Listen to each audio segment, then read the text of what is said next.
Okay, so Harry Bass, he had a lot of means, right? He worked really hard in life. Yeah. He had some assets, and he loved buying coins. And I think there's some collections within his collection that probably was not a core focus, but he just knew to acquire the best of the best. And so he had an outstanding collection of patterns. Yeah. You know, nothing like thousands of different coins like some other collectors have put together, but he owned how many? 100 and... Well, the collection currently has 144, but they sold some in 99 and 2000, and then they recently sold some, maybe 15 or so in 2014, I believe. Yeah. Heritage sold those in 2014, and they deaccessioned a few patterns then. But So what exactly is a pattern? well, a pattern is a coin designed by a mint engraver that never was issued as a regular issue. So there's some of the most beautiful designs, and today we go, why didn't they use that design? But the problem, remember, they were striking money, and so a lot of these pattern designs are so intricate that they did not lend themselves to being regular issues. Exactly. To strike up thousands and thousands. The dies would have worn out way too quick, Yeah, too many design elements. I've always looked at patterns as kind of, the same thing as like concept cars. You have Ford, any automaker is going to come out with different concepts. It doesn't mean it's going to go into production. It's a really cool one-off. It kind of shows the skill, the artistry, the technology that they can put into it. I mean, we've been creating pattern coins since the very beginning. Yeah, 1792. 1792. Yeah, And so all of the patterns are, they're categorized by Judd numbers. And so it'll say J dash and then the number that's in it. And, you can find those in the United States Pattern Coin Book. Patterns are probably... This is the Bible, That's right the here. Bible This is for It's patterns. the Bible, yeah.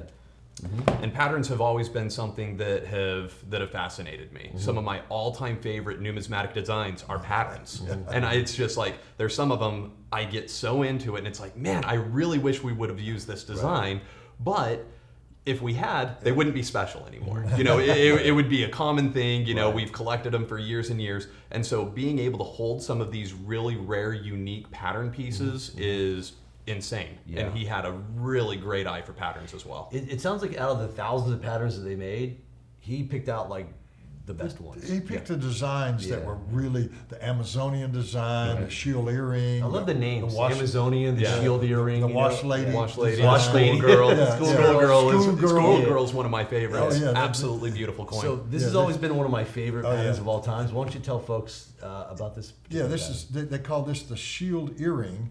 Real simple.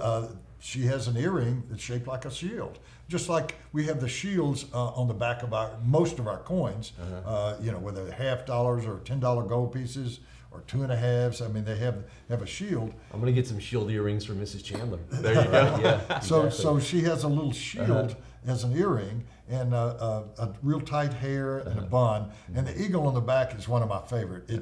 It's an eagle that's perched, but he has his wings spread like he's about to leave.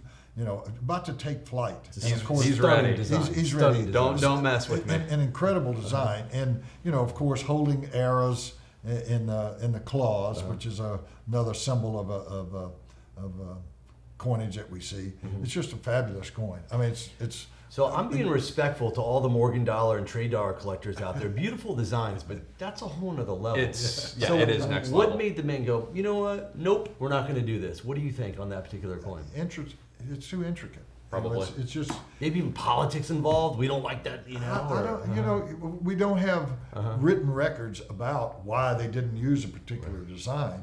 I mean, that's to me is as pretty a design as we ever had. Oh, absolutely. So tell us about the condition. That's one thing that jumps out. Is like, oh my god. Yeah, exactly. I mean, you couldn't preserve this better. I mean, it is in immaculate state of preservation. We graded this Proof 67 plus Cameo. And so talk about upper echelon. Yeah. The surfaces are absolutely smooth, no real hairlines that you can see. It has a good color to it. It has a nice light haze over the entire surface. It was well preserved. It hasn't been dipped out, anything like that. This is perfectly original. Yeah, this is it's exciting. This is exactly what you want a dollar like this. Collectors- Say that again. This is exactly what you want a dollar like this to look Nice, like. nice. So I just want to make sure people heard that. 'Cause Yeah. this But is- remember, yeah. these went to collectors back in the day.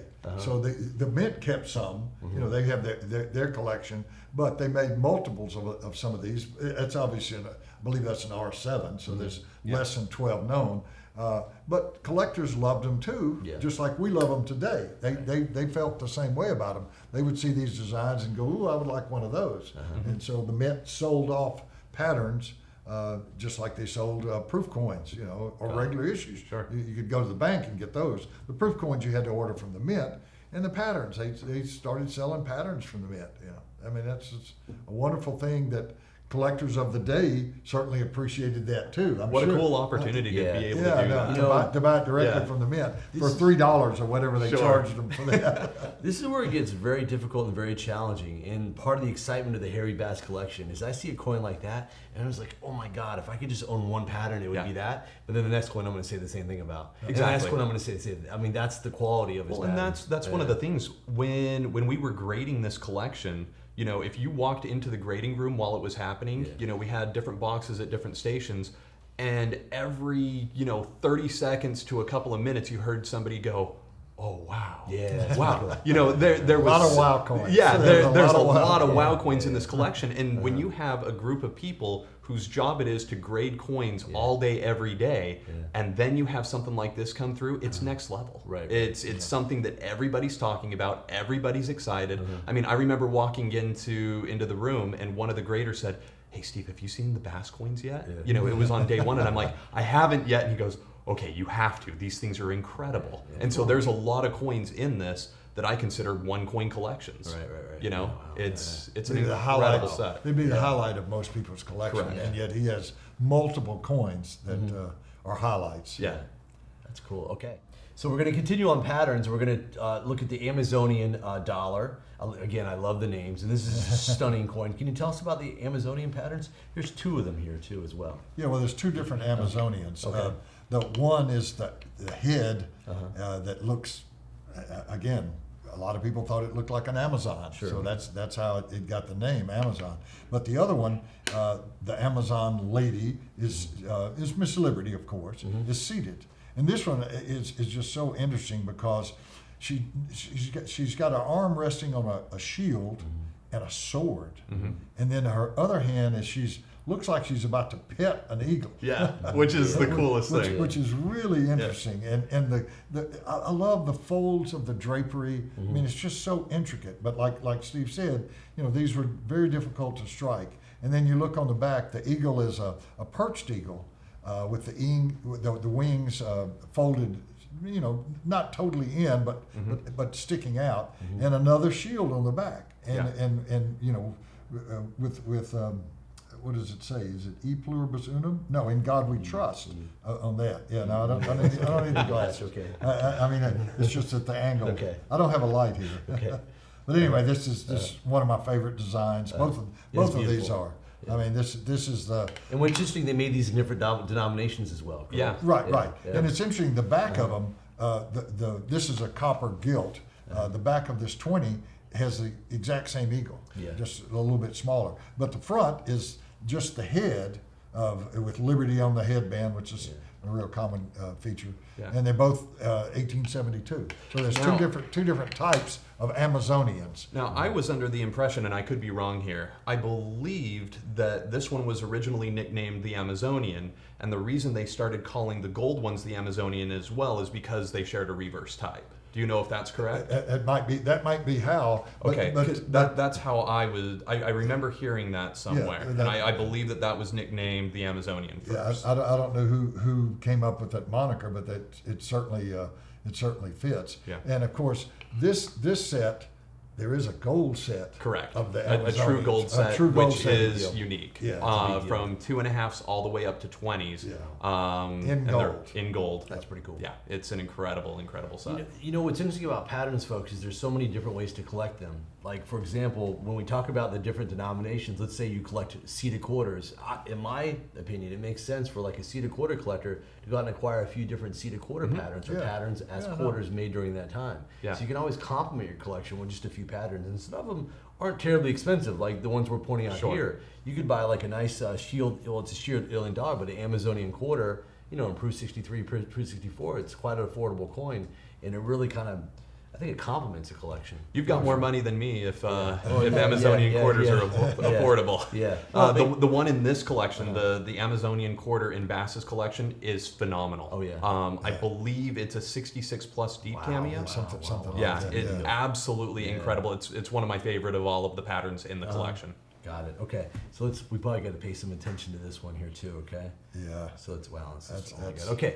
certainly one of my favorites. Okay. Now this is a fascinating pattern because first of all, it's an 1804. It's not really a pattern. Okay. All right. It's a ditrial. Ditrial. Okay. Got it. Well, thank you for correcting me. I appreciate well, that. Darnell, do not edit that out. It shows that we all got to learn. We need all to right? explain the difference in a ditrial and a pattern. Okay. A pattern is a design that wasn't used. Okay. This design was used.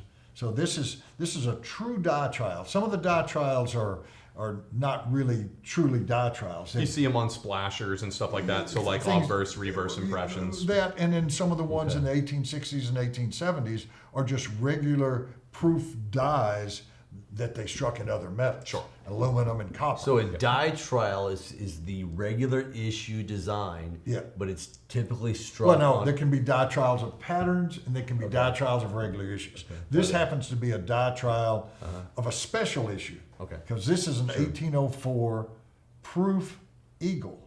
So a $10 piece. And there's only 3 of those known. Interestingly, one of them is coming up in the bass sale in gold. So we have he had the ditrial, and correct. then he has the one. And he has the got proof. one of each. That's gangster, all right. Yeah, exactly. This is a beautiful coin. Is this made out of silver? That's silver. Wow, so wow. there's 3 or 4 of those, and they're progressive. What happened is they, for the $1804, first off, these were included in the proof sets that were taken by Edmund Roberts in 1835 when he was appointed by Andrew Jackson to negotiate trade treaties. He went to Oman, delivered a set, went to Siam or Thailand today, delivered a set. And that's the only set that's still in existence, the King of Siam set. And then he died. And so he didn't get to go to Vietnam, which was called Cochin, China at the time, or Japan. Japan wasn't open for trade with the U.S. till 1854 in Commodore Perry. See, this is what's great about numismatics. You get an It's education history. in history. It's all history. You really get an education It is all in history. So when Nice was working on the 1804 dollar, they didn't have any leftover dies. So he took the head punch that was still there and the eagle punch and created new dies. Okay. One of the things about 1804 dollars that a lot of people don't realize is they have rims. Originally, bust dollars were struck without collars, and they don't have rims. But the 1804 dollar does. But this one does not have a rim because this was struck from leftover dies. But it had the 180 in it, and then the 4 punch came from the 1834 half dollar set. The dies are progressive, or the ditrials are progressive because Nice was removing the rust, and then they frosted the die. And this has such incredible color. Oh yeah. I mean, So do you believe that this was struck after the $10 gold pieces that were used? No, these are real ditrials. The ditrials were testing. That's why they call them ditrials. They were testing the dies. So they struck one, and he goes, "Oh, I need a little bit more work." Yep. So he took his graver tool and went in the cap. If you put a magnifying glass on this, you'll see that up in the cap there's still rust spots. There's still little raised spots there because he was trying to get rid of all the rust. He wanted the die to look as good as possible. So then they struck another one. Yeah, still needs a little more work. Struck another one. Finally, he was satisfied with the work, and they struck them in gold. Yep. They struck 4 of them in gold. And like I said, there's only 3 known today. There's another one out there, or it got melted. We don't know what happened. But Edmund Roberts delivered 2 of the sets, and amazingly, the earliest known U.S. proof set is the 1834 King of Siam Siam, set, yeah. but it has an 1804 dollar and an 1804 eagle. And they made a mistake on the dollar because we didn't make any 1804 dollars. They noticed a delivery in 1804, but they were dated 1803. Sure. Of course, we struck 1804 eagles, and Harry, of course, had a mint state and a proof Right. 1804 eagle. And this is just a fabulous coin. It's one of my favorite coins in the collection. Really? Which I have multiple favorite right. coins, of course. But when I saw this coin, I did the appraisal for the Bass Foundation. They had appraisals every couple of years, and I did the appraisal in 2003. And I'd never seen this particular example. I'd seen the other one Yeah. that's in a proof 4 holder. Right. This one is in a proof 6 Gorgeous holder. color, yeah. Yeah, And it's for just- 66. It's just beautiful. It's just a fabulous. So Mr. Bass was like, I need an 1804 Eagle. I'll take one in silver and gold, please. It's a, Okay, you that's know, pretty people lump these as patterns, Sure. but technically it's a true die trial. Sure. I mean, it's one of the very few that was actually intentionally made to test the dies. Yep. In a trial.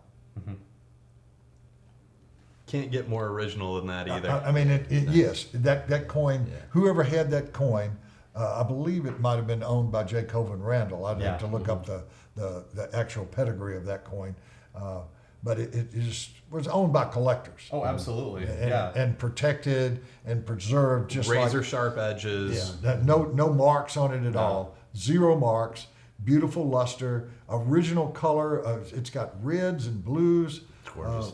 Yeah, Those you of get you that who in the are right light, you can see all Yeah. of the beautiful color that goes through Liberty and the stars. Yeah, those of you who will be fortunate enough to view these coins when Heritage sells them in 4 auctions.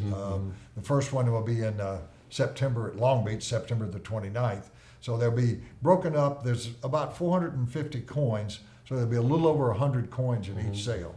And Heritage has the first sale at September the 29th of this year. And then the fund sale next year, the Central States sale, and the A&A sale next year. Will be the other four the other auctions.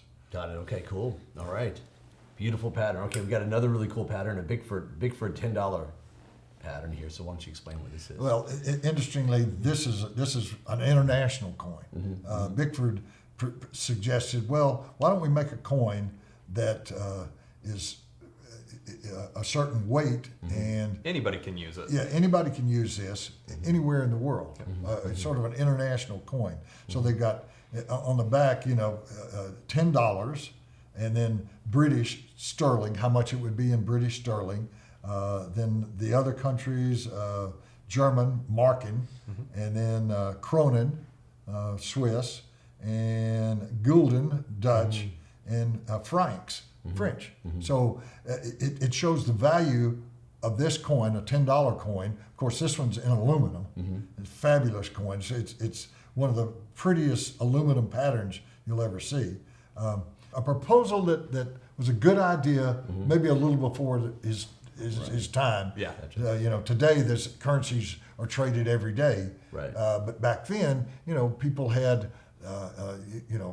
if you brought a silver or gold coin in, it mainly traded by the tail, by the purity and the weight of it. People wanted to know, what does it weigh? Yeah. Is it accurately weighed, and is it the right fineness? That's why we had an assay commission. Every year they would test our coins to make sure they were the right purity and Exactly. and the right weight. I find it kind of interesting too with patterns of this ilk. There were several different patterns where the United States was playing around with doing, a denomination for another, There's one $5 and $5.25 francs, stuff like yeah. that. It never panned out. There was never a United States coin that had the dual denomination. Right. Although it was tried multiple times. So this is one of my favorites stick. because of how many. I mean, it's one of those ideas where you're like, oh yeah, great idea.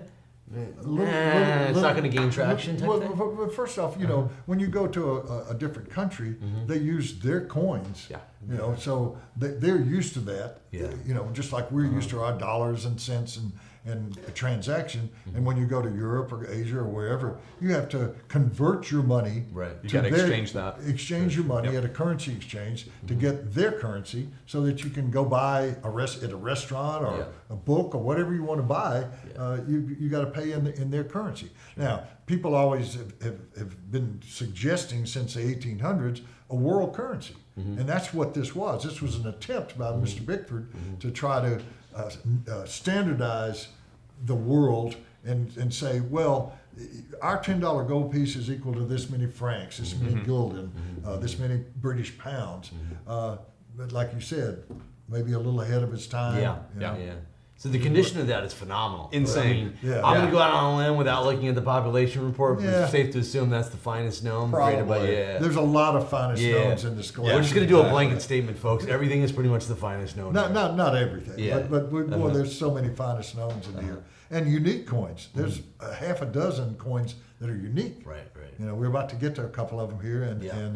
we're going to discuss some of them. But you know, Harry just had a really keen eye, but he also, I think, is one of the savviest collectors, because for sure. he bought coins that not only were great looking coins, rare. Yeah. You know, he understood rarity way before He was able to do both simultaneously Right. when not everybody was doing Not that. everybody was, you know, rarity comes, you know, it's always been there. I mean, collectors have always loved the rarity of the coins, but he was very acutely aware and had a keen sense of value Sure. versus rarity. Okay, so we have the 1879 quintuple. Is that how you pronounce it? Quintuple Stella. Okay. Quintuple Stella, $20 gold coin. This is the gilt pattern, Right. and it's beautiful. It looks like a proof $20 Liberty. But yeah, why don't you go and explain This the is context another of one that? of the international coins, you know, that $4 stellar, most people are Mm-hmm. familiar with that, but this is 5 times it, so hence the name quintuple Stella. Yeah. This is a beautiful design. It's basically the head of $20 It's a 20 lib. Yeah, it's a 20 lib. It's a 20 lib, dated 1879, and the back is pretty much The the same, same yeah. die. Yeah, Yeah, I mean it's really it's a little bit, instead of "In God We Trust," they've got "Deo est Gloria." God is great, you know. And then on the front, this was going to be It's called on a coin. It's called the obverse. the obverse. Obverse, yeah. Yes, And thank then you. the back is not the back. It's the reverse. It's the reverse. Just Okay, wanted to thank point you. that out. Thanks Sure. for correcting School in me. the Godfather. Yeah, school me. You know, I'm using the common terms. Yeah. Thank you, Seth. Sure. But this obviously is copper with gilt. Yeah. But originally it was going to be so many grams of gold. It's a goleoid combination, just like the Stella was going to be. So it had gold and silver and copper in it. Okay, how much gold does that have in it? This was supposed to have 50 grams of silver, I believe, then 1.5, let's see, 50 grains. Now I understand why they just didn't work. Yeah. Yeah. Yeah, As I because you said, got to it's figure the difficult. Godfather's having trouble. so- 3.5 of copper, you know, 35 grams, I guess 30 grams of gold, which would be right, almost an ounce Yeah, of gold. that's a gold, And then 1.5 grams of silver and 3.5 grams of copper. Can you imagine the amount of die cracks that would happen if that design went into play? I mean- If you were striking this in gold consistently, I mean, you've got all of the stars, all of the numbers, all of the letters. I can just see really crazy die breaks happening on that. obviously So that's- when that's It's what just they're- too much. So can you explain that a little more? So you have it's a very complicated design, and that's engraved in the die. That just gives more opportunities for things to crack because the die's not has so much of a design to it. The plainer, versus the plainer the plainer the simpler it design, is. the longer the die life. Correct. Got it. Yeah. Okay. Yeah, you could get a whole lot more out of barber coinage than you could Right. on some others because there was enough open field. Those were definitely workhorse. As we talked about earlier, that's why a lot of these designs weren't adopted. Correct. Because Yeah. they were That makes sense. intricate designs. Well, even as they were trying to produce some of the patterns, they were already struggling with some of the designs and some of the die breaks and stuff like that. So if they were struggling with the patterns, what would it be like if they actually went into full production mode? That's a nightmare. Yeah. Imagine being the mint director at that time. There's thank probably you. a lot of fighting with the people like the mint director who are in charge of like putting it all together, but the equipment and the presses, and then arguing with the artist. No, there's too much going on there. The chief engravers were like, well, we like this. Yeah. They obviously did this design, Right. Barbers and Yeah. Longacres and the guys who did these, and they're wonderful designs, but they're too intricate. Yeah. Yeah. Would not Right. go into production. Right.